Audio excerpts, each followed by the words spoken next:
तुकाराम महाराज म्हणतात की जो व्यक्ती आपल्या शरीराबद्दल अभिमान बाळगतो तर तो कसा असतो बघा, पाहूया काय सांगतात त्या अभंगातनं. मुळी नेनपण झाला तरी अभिमान, वाया जाय हेची खरे. केले तेनेची प्रकारे, अरनुक नाही कधी.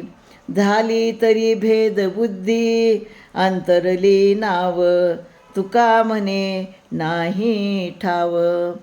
तर देहाचा अभिमान धरणे हे मुळी अज्ञानच आहे. यामुळं सत्याचा लोप होऊन, सत्य नष्ट होऊन अनेक जण वाया गेले. भेदाची बुद्धी उत्पन्न झाली की संसारिकांना विसावा मिळेनासं होतो. म्हणजे जेव्हा आपल्या मनामध्ये अहंकार निर्माण होतो आपल्या शरीराबद्दल, तेव्हा त्याला त्यांच्या संसारामध्ये आराम मिळत नाही. आणि भवसागर हे संसाररूपी सागरातून तारून नेणारी नौका जर आपल्यापासून लांब गेली तर तुम्हाला त्या तीरावर जाणं कसं शक्य होईल? ह्या भवसागरातनं तुम्ही पार कसं करून जाल? आणि त्यासाठी ही नौका म्हणजे हरीचे नाम आहे. तुम्ही हरीचे नाम घ्या, विठ्ठलाचं नामस्मरण करा, तरच तुम्ही या भवसागररूपी संसारातनं नौका पार करून तुम्ही या संसाररूपी सागरामधून तरून जाल, असं या अभंगातनं सांगतात. रामकृष्ण.